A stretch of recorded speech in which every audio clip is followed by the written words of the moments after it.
Very good morning students. Welcome to Tricky Guru, आपका अपना channel. तो आप जितने भी नए स्टूडेंट्स आज हमारे क्लास को ज्वाइन किए हैं, अगर उनको अच्छा लगे तो बिल्कुल से सब्सक्राइब करिए, लाइक करिए, जिससे मेरा हौसला अफजाई करिए, मुझे सपोर्ट करिए, ताकि मैं इसी तरीके से नए नए ट्रिक्स आपके लिए लेके आता रहूँ। लेकिन सबसे पहले मैं आप लोगों को एक बात बताना चाहूँगा कि हम लोग अभी आज सीखने जा रहे हैं फिर से अलजेब्रिक एक्सप्रेशन। अलजेब्रिक एक्सप्रेशन का हम लोग डिवीजन सीखने जा रहे हैं। तो अलजेब्रिक एक्सप्रेशन का जो डिवीजन रहता है वो अभी आप, मैंने कहा ट्रिकी गुरु मीन्स ट्रिक। तो ट्रिक आप कैसे सीख सकते हैं स्टूडेंट? ट्रिक सीखने के लिए सबसे जरूरी ये होता है, आदमी सब चीज चाहता है कि मैं तुरंत सीख लूं, तो तुरंत तो सीखिएगा, लेकिन तुरंत सीखने के लिए आपको क्या क्या प्रिकॉशन लेना है। सबसे पहला ये कि आप कभी भी कोई काम करने जा रहे हैं तो उसको कॉन्सेंट्रेट होके करिए, क्योंकि जितने सेकंड या जितने मिनट आपको देख रहे हैं उतने ही मिनट में आपको सीख जाना है हमेशा के लिए, फॉर एवर।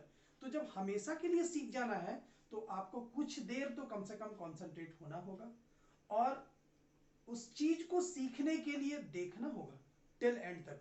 तो 5 से 10 मिनट आपको टाइम देना है। 5 से 10 मिनट के अंदर मैं आपको आज सिखाने जा रहा हूं अलजेब्रिक एक्सप्रेशन, और आप देखेंगे कि बिल्कुल आप 5 से 10 मिनट के अंदर अलजेब्रिक एक्सप्रेशन सीख जाएंगे। किसी भी लॉन्ग डिवीजन को आप इजी वे में निकालेंगे। कुछ स्टूडेंट हिचकिचाते हैं कि अलजेब्रिक एक्सप्रेशन जो है वो न्यूमेरिकल नहीं है, अलजेब्रा में है, तो हम किस तरह से डिवीजन को सॉल्व करेंगे। तो स्टूडेंट आज हम लोग देखेंगे कि किस तरीके से हम लोग अलजेब्रिक एक्सप्रेशन को इजी वे में सीखने जा रहे हैं। तो आइए देखते हैं हम लोग। तो हमारे पास यहाँ पे डिवीजन का दो केस है, एक हमने थोड़ा सा बड़ा लिया है, थोड़ा डिफिकल्ट क्वेश्चन लिया है, और एक लिया है इजी। तो अगर हम डायरेक्ट डिफिकल्ट में देखेंगे तो लगेगा कि डिफिकल्ट क्वेश्चन कैसे बनेगा। तो पहले हम लोग एक इजी वे में देख लेते हैं कि हमारा इजी। और हम लोग थोड़ा देर पहले भी मैंने बताया था आपको कि जब भी किसी चैप्टर को आपको समझना है तो उसको बारीकियों को आपको समझना पड़ेगा। उसकी बारीकियां का मतलब हुआ उसके सीरियल यानी सीक्वेंस में।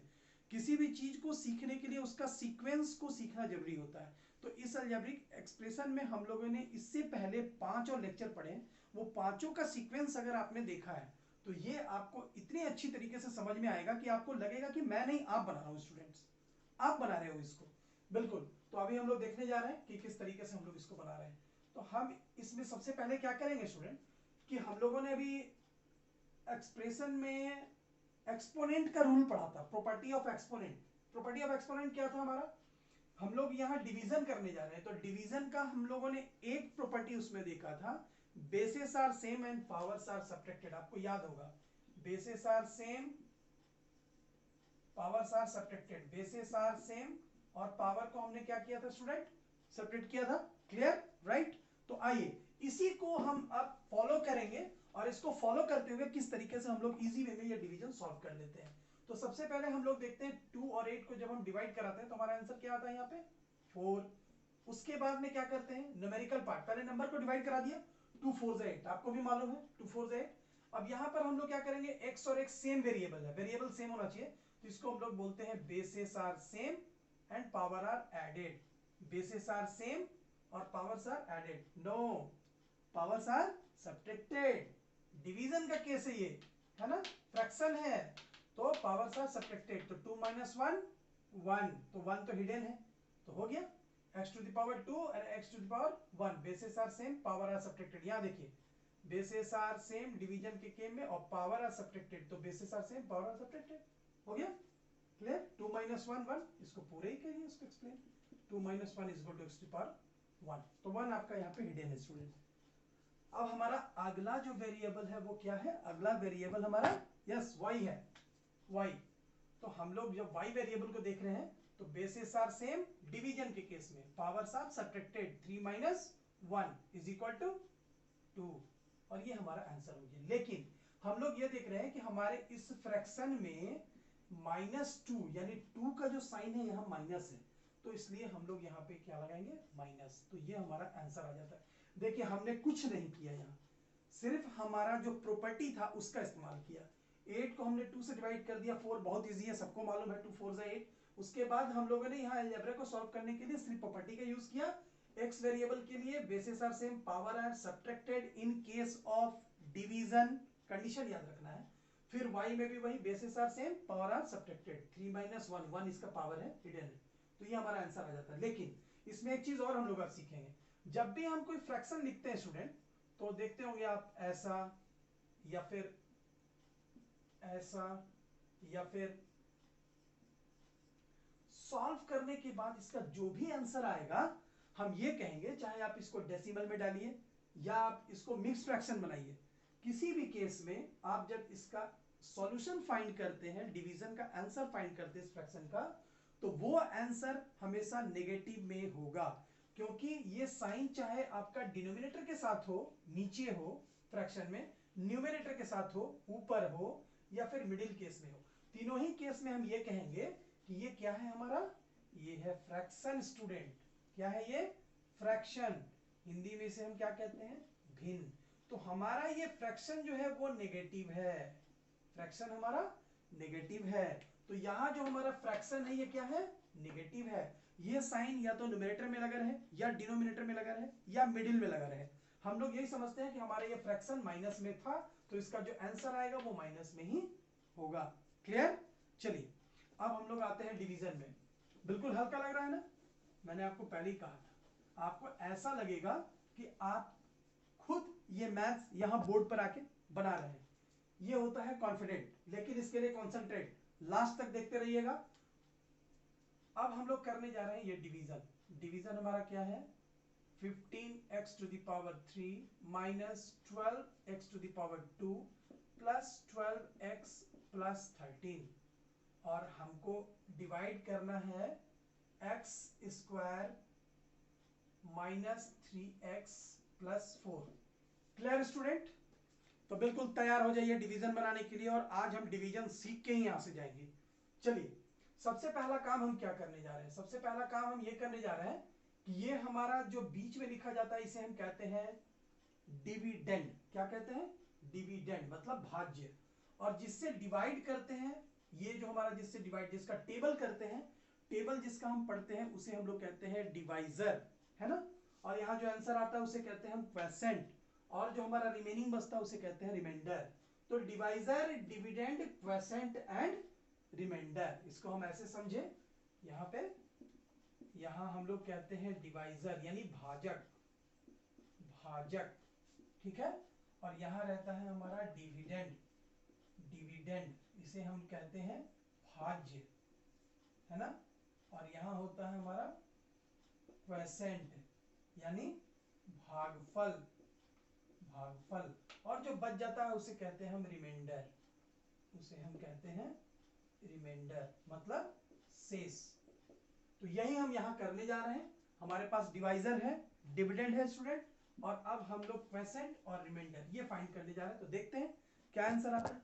इसका प्रॉपर्टी क्या है, इसको हम लोग कैसे बनाते हैं? सबसे पहला, इसका सबसे पहला रूल ये है, डिविडेंड का पहला टर्म और डिवाइजर का पहला टर्म, यहां देख रहे हैं हम लोग डिवाइजर क्या है? ट्राइनोमियल टर्म है ना। ट्राइनोमियल टर्म का सबसे पहला टर्म लेंगे और यहां हम लोग पहला टर्म लेंगे, लेकिन इसमें एक दो बातों को ध्यान और रखना है जो कि इसकी प्रॉपर्टी कही जाती है। अलजेब्रिक एक्सप्रेशन का जब भी हम डिवीजन बनाएंगे उसमें हम सबसे पहला ये ध्यान रखेंगे स्टूडेंट कि उनका जो पावर होगा, जिसे हम डिग्री कहते हैं, वो डिक्रीजिंग ऑर्डर में होगा। अगर वो डिक्रीजिंग ऑर्डर में नहीं है तो फिर हमारा बनाने में थोड़ा प्रॉब्लम होगा। जैसे हम लोग देख रहे हैं यहाँ पर पहला जो हमारा टर्म है इसका डिग्री 3 है, उसके बाद 2 है, उसके बाद डिग्री 1 है, हिडन है, उसके बाद 0, यानी कि ये डिक्रीजिंग ऑर्डर में है। हमेशा ये डिक्रीजिंग ऑर्डर में होना चाहिए, अगर नहीं है तो उसको पहले आपको अरेंज करना होगा। तो आइए हम लोग देखते हैं, हम लोगों ने देख लिया इसका ऑर्डर। तो हम लोग इसका पहला टर्म और इसका पहला टर्म मैंने पहले भी कहा था। तो हर बार हम लोग डिवाइड करते हैं न्यूमेरिकल में, तो हम लोग क्या ध्यान रखते हैं? इक्वल टू दैट नंबर और लेस देन दैट नंबर। हमको मल्टीप्लाई करके वो टेबल चेक करना है कि कितनी बार में 15x क्यूब के बराबर हो या कम हो। यहाँ पे या नहीं है, यहाँ पे ओनली वन थिंग, आपको जब करना है तो आपको 15x के बराबर लाना है। आपने इस x स्क्वायर को किस नंबर से मल्टीप्लाई कराएंगे कि exact 15x to the power 3 आना चाहिए। तो हम यहाँ रफ में लिख लेते हैं, x टू द पावर 2 को हम किससे मल्टीप्लाई कराएं कि हमारा आंसर 15x का पावर 3। मैंने पहले भी बोला था इसका पहला टर्म और इसका पहला टर्म ध्यान रखना है, दोनों पहला टर्म। एक्स स्क्वायर को किससे मल्टीप्लाई करें कि x टू द पावर, तो सबसे पहले हमको 15 लाना है, तो हम लोगों ने यहाँ लिख लिया 15। उसके बाद में हमको लाना है x टू द पावर 3। तो हम लोग जानते हैं कि अगर हम लोग बेसेस आर सेम और पावर्स आर एडेड, तो यहाँ पर x हमारा क्या है 2 और हमको चाहिए कितना 3, यानी x का पावर 1 यहाँ छुपा हुआ है। हमको जितना x का पावर चाहिए उतना बना सकते हैं, है ना। तो x हम लोग यहाँ क्या देख रहे हैं, बेसेस आर सेम और पावर ऐड कर दे रहे हैं, इसका 2 और इसका 1, तो क्या आ जाएगा 3, यानी हम लोगों ने क्या लिया 15x। तो यही आपका आंसर, जो आप यहाँ फाइंड कर रहे हैं वही आप परसेंट में लिख देंगे। तो हम लोग क्या कर रहे हैं यहाँ पे 15x, ये हमारा पहला स्टेप हुआ। 15x स्टूडेंट सारा क्लियर है आपको, देख लीजिए कैसे कैसे पहला इसका टर्म और पहला इसका टर्म लेंगे और इसका टेबल पढ़ के हमको एग्जैक्ट 15x क्यूब लाना है। एक्स स्क्वायर का टेबल पढ़ के हमको 15x क्यूब लाना है, तो उसके लिए हमारा यहाँ पे रिक्वायरमेंट होता है 15x का, ठीक है। तो 15x। अब हम लोग सेकंड काम क्या करेंगे, सेकंड काम करेंगे इस 15x से इस पूरे टेबल को मल्टीप्लाई कराएंगे। इस 15x से जैसे हमको ये मालूम चल जाता है, इससे यहाँ जितने टर्म है सबको मल्टीप्लाई कराएंगे। तो हम यहाँ करा लेते हैं 15x से इस पूरे टर्म को मल्टीप्लाई करेंगे, क्योंकि ये टेबल है, टेबल तो हमको पढ़ना होगा। तो हम लोग टेबल पढ़ेंगे अभी, 15x का टेबल इतने बार पढ़ेंगे। कैसे पढ़ा जाएगा, 15 यहाँ कुछ नहीं है, नंबर तो 1 है, न्यूमेरिकल फैक्टर 15 1 जा 15, 15 1 जा 15, यहाँ 1 है, बेसेस आर सेम, मल्टीप्लाई हो रहा है, bases are same, powers are added, 2 और 1 3, ये हो गया। यहाँ प्लस का साइन, यहाँ माइनस का साइन, बीच में मल्टीप्लाई का, तो मल्टीप्लाई के केस में होता है plus minus minus. 15 into 3, number number multiply करिए और वेरिएबल वेरिएबल, तो 15 इंटू 3 क्या हो जाएगा 45, और x into x, bases are same, power इसमें भी 1 इसमें भी 1, पावर आर एडेड। फिर नेक्स्ट में प्लस का साइन है, यहाँ प्लस का साइन, यहाँ 15 और यहाँ 4, नंबर को नंबर से मल्टीप्लाई कर, 15 4 जा 60, और यहाँ कोई वेरिएबल नहीं है तो ओनली x। तो ये हमने टेबल पढ़ा, 15x के टेबल को x square minus 3x plus 4 बार पढ़ा, तो ये आंसर। अभी हम लोगों ने मल्टीप्लाई, इसके लास्ट लेक्चर में, इसके प्रीवियस लेक्चर में हम लोगों ने मल्टीप्लिकेशन पढ़ा था, और उसी मल्टीप्लाई का रूल हम यहाँ पे यूज कर रहे हैं, और ये प्रोडक्ट हम लोग यहाँ पे लिख रहे हैं 15x का पावर 3 माइनस 45x का पावर 2 प्लस 60x।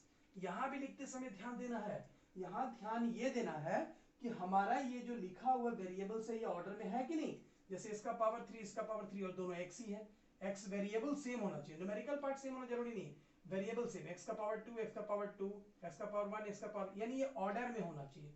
अब हम लोग यहाँ क्या करेंगे, अब हम करेंगे सब्ट्रैक्ट।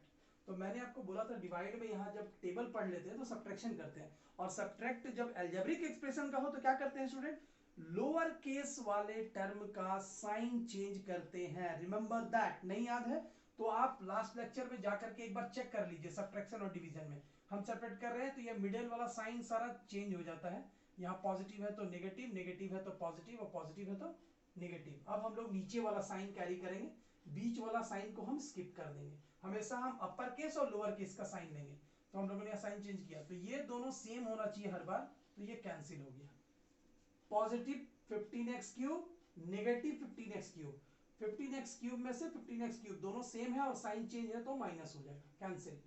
यहां भी आपका साइन अपोजिट है, एक माइनस और एक प्लस, तो जब साइन अपोजिट हो तो हम लोग क्या करते हैं सब्ट्रैक्शन और एडिशन में, करेक्ट। साइन जब अपोजिट हो तो सब्ट्रैक्ट, और साइन जब सेम हो तो ऐड। तो हम यहाँ पे सब्ट्रैक्ट कर रहे हैं क्योंकि साइन आपका अलग है। 45 में से 12 माइनस करेंगे तो क्या आएगा 3, और यहाँ 3, तो ये आ गया हमारा 33x to the power 2। Sign किसका होगा, जो ग्रेटर होगा। तो x स्क्वायर का न्यूमेरिकल फैक्टर 12 है और x स्क्वायर का न्यूमेरिकल फैक्टर 45 है। 45 बड़ा है तो 45 बड़ा वैल्यू है, 45 का साइन प्लस है तो यहाँ प्लस रहेगा। अब आगे करेंगे, यहाँ पे यहाँ देखते हैं 12 हमारा प्लस में है और 60 हमारा माइनस में है, तो दोनों अपोजिट साइन है, मतलब सेपरेट करेंगे, तो 60 माइनस 12 हो जाएगा हमारा 48, और साइन हम किसका रखेंगे यहाँ पे, जो ग्रेटर वैल्यू है। तो 60 बड़ा है तो 60 का साइन माइनस है, प्लस नहीं, लोअर केस लेना है, लोअर केस साइन माइनस, ऊपर से हमारा आता है 13। अब हम इसके बाद इसको क्लियर कर लेते हैं। अब अगला टेबल हम ढूंढने जा रहे हैं, किस टेबल से हमारा ये बनेगा। तो हमने फिर वही स्टार्टिंग वाले केस में हम पहुंच जाते हैं। सबसे शुरू में हमने क्या किया था, सबसे शुरू में हमने क्या था कि इसका पहला टेबल का पहला टर्म, और यहाँ जो आ रहा है इसका पहला टर्म। इसके बाद एक चीज और ध्यान देना है, एक बार टेबल आपने पढ़ लिया, अब जब टेबल आप पढ़ेंगे तो यहाँ साइन की जरूरत होगी। साइन हम कौन सा रखेंगे, इस लाइन में जो रिमाइंडर आया, इस रिमाइंडर का जो पहला साइन होगा वही यहाँ साइन लगेगा। तो यहाँ पहला साइन कुछ नहीं है, मतलब यहाँ पे प्लस हिडन है, प्लस का साइन हम लोगों ने यहाँ लगा दिया। सब चीज स्टेप बाय स्टेप हो रहा है। यहाँ भी प्लस चाहिए, यहाँ साइन चाहिए कोई ना कोई, तो साइन कौन सा रहेगा, इसके स्टार्टिंग में जो साइन है तो साइन हमने लगा दिया। अब हमको एक्स स्क्वायर का टेबल पढ़ के 33 एक्स स्क्वायर लाना है, एक्स स्क्वायर का टेबल पढ़ना है और लाना है 33 एक्स स्क्वायर। सबसे पहले हमको ये देखना होगा कि एक्स स्क्वायर को हम किससे मल्टीप्लाई कराएंगे, एक्स स्क्वायर को हम किस टर्म से मल्टीप्लाई कराएंगे कि हमारा आंसर 33x स्क्वायर आ जाए, 33x स्क्वायर। तो देखिए 33 लाने के लिए यहाँ पे और कोई नंबर नहीं है तो हमको 33, और यहाँ एक्स स्क्वायर लाना है तो ऑलरेडी यहाँ एक्स स्क्वायर है, मतलब x का पावर 2 x का पावर 2 सेम है, तो हमको यहाँ और कुछ लिखने की जरूरत नहीं है, यानी सिर्फ हम 33 हमको चाहिए। तो यहाँ आपका अगला जो टेबल आपने पढ़ा, कितना बार पढ़ा, 33 बार, तो आपका काम हो गया। लेकिन 33 बार के लिए मैंने आपको बोला था कि जैसे आपको ये टेबल मिले तो इस टेबल से आपको पूरे ट्राइनोमियल को मल्टीप्लाई कराना होगा। तो हम लोग अब क्या कर रहे हैं, 33 से x square minus 3x plus 4 को मल्टीप्लाई करा रहे हैं। 33 1 जा 33, नंबर को नंबर से मल्टीप्लाई, यहाँ नंबर 1 है, 33 1 जा 33, एक्स स्क्वायर सिर्फ एक वेरिएबल, यहाँ x नहीं है, सिर्फ यहाँ पे है, तो x to power 2 plus minus minus, इसके बाद 33 इंटू 3 99, यहाँ x नहीं है, यहाँ x है, तो इसका साइन आ जाएगा x। इसके बाद प्लस है पॉजिटिव, 33 इंटू 4 हो जाता है 132। तो अब हम लोग यहाँ पे उतारेंगे, क्या लिखने जा रहे हैं हम, 33x to the power 2 minus 99x plus 132। तो स्टूडेंट ऑर्डर भी चेक कर लेंगे एक बार, ऑर्डर हमारा सही है कि नहीं। बिल्कुल हर चीज को स्टेप बाय स्टेप करेंगे, करना कुछ नहीं है, बस कॉन्सेंट्रेट रहिए। आप 2-3 क्वेश्चन बनाएंगे, प्रैक्टिस करते रहिए, प्रैक्टिस करना होगा। जैसे ही आप 2 क्वेश्चन 3 क्वेश्चन अपने से बनाते हैं, आपको सारे कॉन्सेप्ट क्लियर होने लगेंगे कि हमको कौन सा वर्क किसके बाद करना है, वही स्टेप ध्यान रखना है ना। तो अब हम लोग क्या कर रहे हैं, यहाँ पे ऑर्डर में है कि नहीं है, नंबर है, यहाँ x और x वेरिएबल है, यहाँ एक्स स्क्वायर वेरिएबल है, मतलब सही है। अब हम लोग यहाँ क्या कर रहे हैं स्टूडेंट, सब्ट्रैक्ट कर रहे हैं। सब्ट्रैक्ट करने के लिए हम लोग क्या करना था, लोअर केस का साइन चेंज करना था, प्लस है तो माइनस, माइनस है तो प्लस, प्लस है तो माइनस। सब्ट्रैक्ट जब भी करते हैं अलजेब्रिक एक्सप्रेशन में, तो लोअर वाले टर्म का साइन चेंज कर देते हैं। तो यहाँ 33 प्लस में है या 33 माइनस में, दोनों सेम, और एक प्लस और एक माइनस, तो एक कैंसिल होकर 0। कोई दो चीज जब बराबर है और एक पॉजिटिव में है और एक नेगेटिव में है, -19 प्लस 19, तो वैल्यू क्या होता है, 0। Plus 33 x square minus 33 x square, तो वैल्यू क्या होगा स्टूडेंट, 0, बिल्कुल 0। इसके बाद हम लोग देख रहे हैं हमारा साइन एक माइनस एक प्लस। फिर से मैंने सब्ट्रैक्शन के केस में जब अपोजिट साइन हो तो हम लोग माइनस करते हैं। तो 99 में 48 माइनस करेंगे, 9 में 8 1, 9 में 5 x हो गया। साइन किसका लिखेंगे, 48 बड़ा है कि 99, जो ग्रेटर वैल्यू, तो बस सीधे से देखेंगे ग्रेटर 99 है, 99 का साइन प्लस, प्लस हिडन है, यहाँ आ जाइए प्लस और माइनस, फिर अपोजिट साइन। अपोजिट साइन में क्या करते हैं, सब्ट्रैक्ट। सब्ट्रैक्ट करेंगे तो यहाँ आ जाएगा हमारा 9, यहाँ 1 और यहाँ 1। साइन किसका रखेंगे, जो बड़ा है, बड़ा कौन है, 132। 132 का साइन क्या, माइनस, ये नहीं, ये स्किप हो गया बीच वाला साइन, लोअर केस लेंगे। जो बड़ा है दोनों में से, बड़ा 132, तो 132 नीचे है, लोअर केस का साइन माइनस, ये रिमाइंडर है। तो ये आपका आ जाता है आंसर स्टूडेंट। तो मुझे उम्मीद ही नहीं, पूर्ण विश्वास है आप डिवीजन सीख चुके हैं, लेकिन थोड़ा आपको प्रैक्टिस की जरूरत है। आप 2 या 3 क्वेश्चन पे प्रैक्टिस करेंगे और लॉन्ग डिवीजन मेथड का जो आंसर होगा वो आपके सामने होगा, आप सेटिस्फाइड होंगे। तो हमारे अलजेब्रिक एक्सप्रेशन का एंड होता है। इसमें टोटल आपका 6 क्लास हुआ है। जो भी न्यू स्टूडेंट्स हैं, बिल्कुल आप हमारे चैनल को सब्सक्राइब करिए, लाइक करिए, और डिस्क्रिप्शन बॉक्स में आप जाएंगे, आपको सारा इसका पार्ट मिल जाएगा, सारे पार्ट्स को आप बिल्कुल देखिए। ऑल द बेस्ट, मिलते हैं नेक्स्ट टॉपिक के साथ।